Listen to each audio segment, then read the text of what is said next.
How to connect Take Profit Trader to TradingView. Hi everyone, I'm here to assist you today. Without any delay, let's jump right in. Open Chrome and search TradingView.com and log into your account.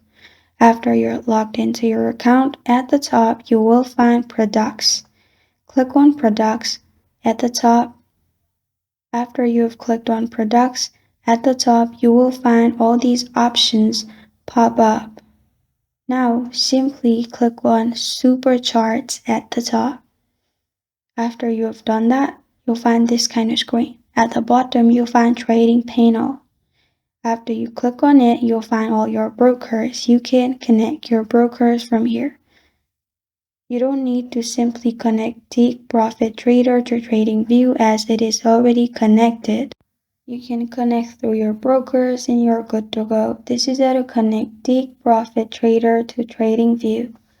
Thank you for joining me today. If this video helps you out, please leave a like and subscribe for more. Got a question or want to suggest a topic? Comment below. Thank you for watching.